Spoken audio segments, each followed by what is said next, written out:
Hello, welcome to the Turret of Pleasure here in the Enchanted Kingdom of Hermione. I'm Zip Gunn, the Lord Chamberlain of the Enchanted Kingdom, and your host on this channel, keeping track of what's happening over at Bennett's Fountain for the Birds. It's our studio in the background. And today, I wanted to get a video in before the month ends, which we should be able to pull off, because we don't know the exact date, but we do know the month was July 1975, 50 years ago to this month. So a record came out. There's a lot of 50th anniversaries happening lately. There's some big ones, important ones for me, and it's almost month by month now. Earlier it was Frank Zappa's One Size Fits All. 50 years, wow. But this record's 50th anniversary has been noted. It has been somewhat lionized. It has been celebrated with a 50th anniversary reissue. There you go. In special silver colored vinyl, if I remember correctly. I think it's 50 odd bucks. I know people bought it. I thought it was really funny. Of course, who am I to talk? I bought it. Not only did I buy it, I bought it eons ago, back before it was hip. And I bought the weirdest possible version of it. And of course, you all know what I'm going to tell you. The record in question is the imaginary landscape that is Metal Machine music. Now, Lou Reed, this is an amazing record. Not to listen to, although it is that too. But you'll note I have a quadradisc version. So this is the 4-channel sound. Now, I have not been able to listen to this in 4-channel for some time. Look at that groovy label. What's not to like? This record came hot on the heels of Sally Can't Dance, which was a successful record. I don't know how much of it Lou remembers making, because by this point of his life, Lou was doing a lot of drugs, mostly speed. And speed makes you act weird. And one of the things he kind of got into his head, and we'll never know the real, true, honest story, because Lou Reed was one of the most full of shit people in the world. And interviews with him were pointless. He just had everybody in such contempt. Anybody who would even think to interview him said, why should I sully my consciousness with you? And this was when he was really kind of fucked up. He was making these studio records that really didn't have a lot of his input into them. I mean, he'd write the lyrics, he'd write the songs, he'd sing them. A lot of the time he'd sit in the corner and look like he was a vegetable. He did the tours that resulted in the Rock and Roll Animal and Lou Reed Live records, neither of which I particularly like. They're kind of like fucking arena rock for speed freaks. I don't know. Pretty good band, not a bad band, but they just don't get it. They didn't get the point of these songs they were playing. And he was capable of things like Berlin, which I think is a crazy brilliant record. A lot of people vacillate wildly. I'll never forget Steve Simons used to write rock criticism for Stereo Review, of all people. He raved about it, and then he turned around and said, no, this is a horrible piece of crap. Or was it the other way around? I don't remember. Anyway, this features my favorite sentence ever uttered by Lou Reed in the liner notes, the last line, "My week beats your year." And I've used that one in my life before. Now, this was people go, it's just noise. Well, of course, but what's generating the noise? And specifications, it says here. Now, if you want to see Lou Reed as being unbelievably full of shit, this is a great place to start. Sony half track, Ewer quarter track. Ewer is a tape a type of tape recorder. Pioneer quarter track. Okay. 5 piggyback Marshall tube amps in series. Not sure what he means. I can't believe they're really in series, because series to me suggests plugging the output of one into the input of another, and by the time you got to the 5th one, there'd be a fire. So I'm not sure that's exactly what that means. We have, let's see, now then you get into things like arbiter distorter, and then it says in brackets, Jimmy's, Jimi''S. So it's a pedal of some description. Marantz preamps, Marantz amps, these are both home stereo things. Alltech Voice of America monitor speakers, okay. Sennheiser headphones, sure. Drone cognizance and harmonic possibilities vis-a-vis Lamont Young's Dream Music. Okay, I get what you mean. In fact, this is like Lamont Young's drone music, which it is. Rock orientation melodically disguised, i.e. drag. Not really sure what that means. Avoidance of any type of atonality. Okay. So there is a tonality to it, he says here. Electro Voice high filter microphones, sure. Fender tremolo unit, this is an important one. You hear it all through here. Sun tremolo unit, so we had 2 of them. Ring modulator / octave relay jump. Not really sure what that is, but it might be a ring modulator pedal. Fender dual Showman bass amplifier with reverb unit, pre-Columbia white. So not only is he a guitar snob, yeah, he's a show-off. No synthesizers, no ARP, which is a type of synthesizer, no instruments, ? Then it gets really silly. 10 dB plus 10 dB plus 57 dB, 20 hertz at 30,000 hertz, 12 kilohertz at plus 28,000 kilohertz. I don't know what this is all about. Distortion of 0.02 bass and treble ceilings. That's probably the numbers he got from his Marantz amps, I'm going to guess. Combinations and permutations built upon constant harmonic density increase and melodic distractions. That's the speed talking. Strict stereo separation. Yep. That's because I think he did it on 2-track tape decks and used each track separately. No panning, no phasing, no... And then there's a meth thing at the bottom, just so you get in. Special thanks to Bob Ludwig. One wonders what Bob Ludwig... Now, I've heard stories that this quadraphonic mix, which there doesn't appear to be any special credits for the quadraphonic. This actually says CPL2, and this is CPD2.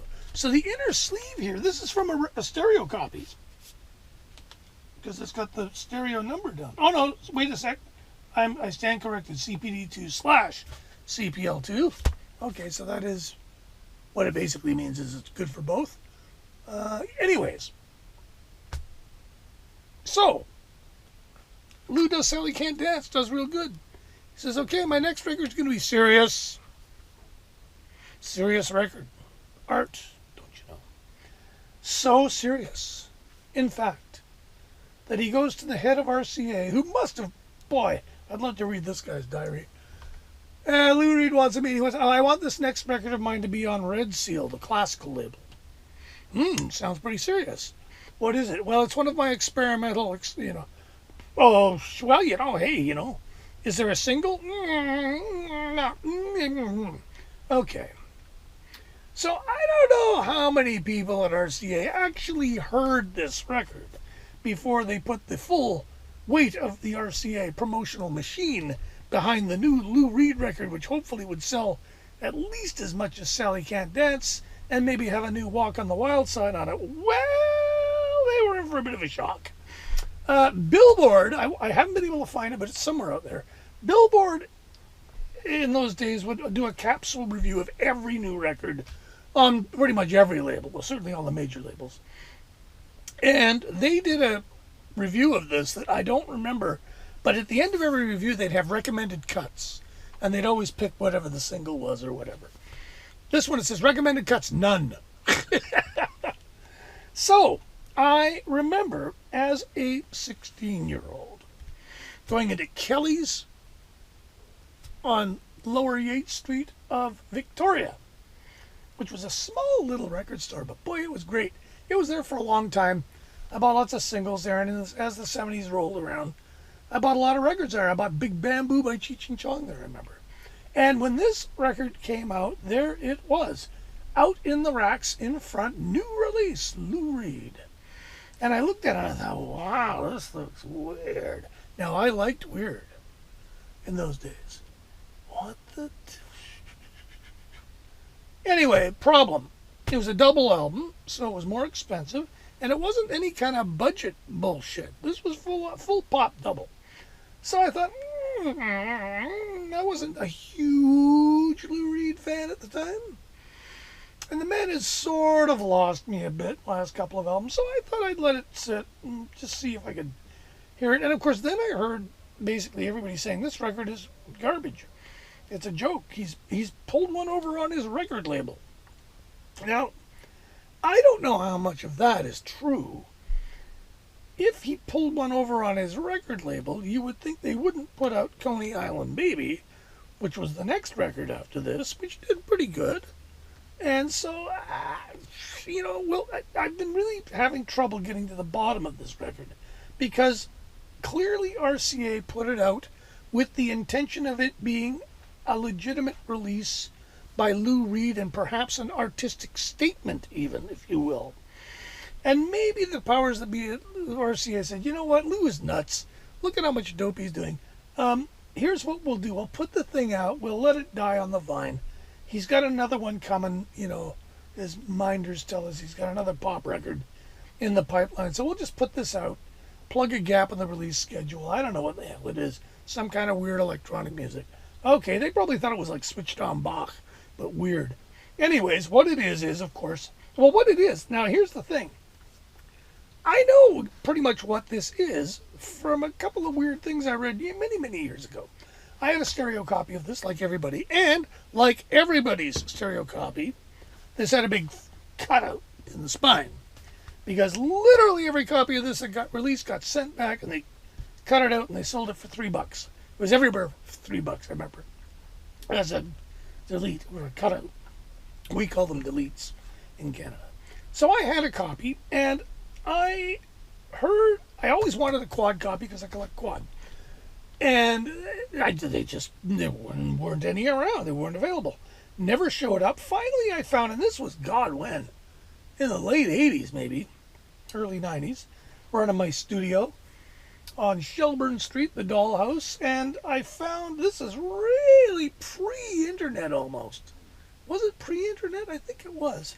Somebody told me about an auction site for Velvet Underground collectibles. I wish I could remember who told me this. And I sort of got a list of what this guy had, and lo, he had this in quadraphonic. But it was an auction, and I don't do auctions. Anyway, I looked at the letterhead, and it was a label called 20 Skadillion Watts Records. And I sort of recognized that they did stuff like half Japanese and some very strange music. So I don't remember how I even contacted him. I might have just phoned him and said, hey, look, I'm interested. What is it? He goes, well, you have to bid on it. It's an auction. I go, I don't do auctions. How much do you want for the goddamn thing? And he goes, well, bids start at, for that for $50. I said, well, I'll give you $50 for it. And he goes, well, I'll put your bid in. You'll probably get it.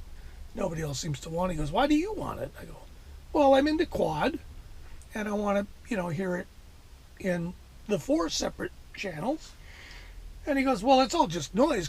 What's the difference? And I go, well, it's actually, I'd read somewhere that it was guitar put through tremolo units, feeding back. It's guitar feedback through tremolo units, it seems.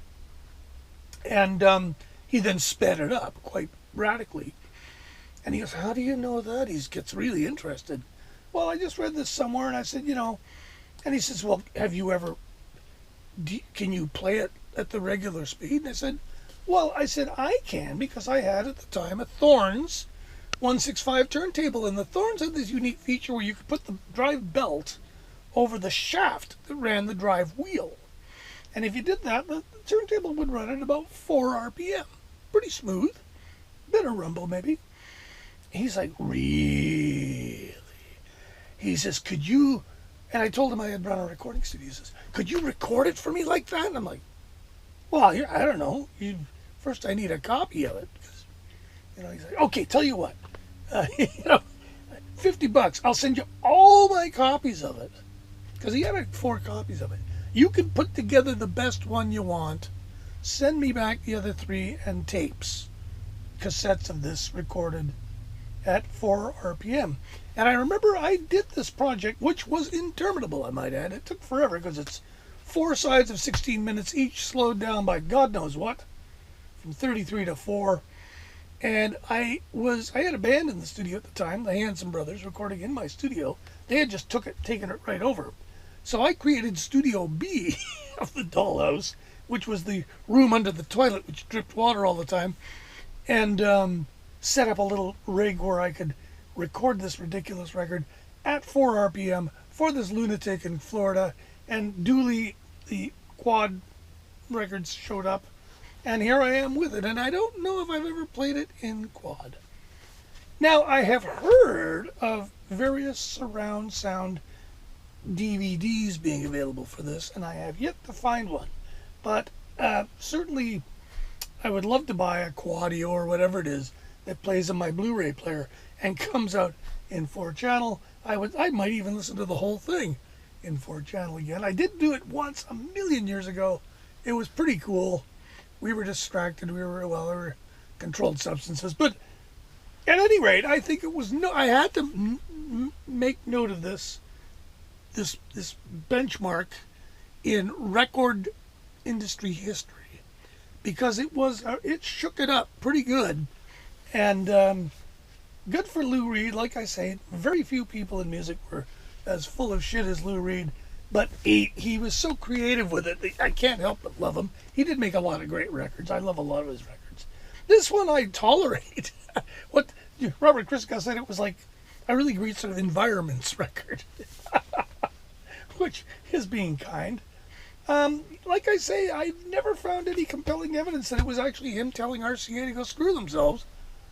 So I don't know. If anybody has any insight on the machinations that went around this, mention them in the comments, because I've actually done a fair bit of homework on this, and I haven't got all the answers that I want. Anyway, there you go. Thanks for watching. Don't forget to subscribe and hit the like button and hit the notifications button, and I'll keep cranking this crazy crap out as long as I can. Me and the birds. And we'll talk at you later. Take care of each other, and we'll see you soon.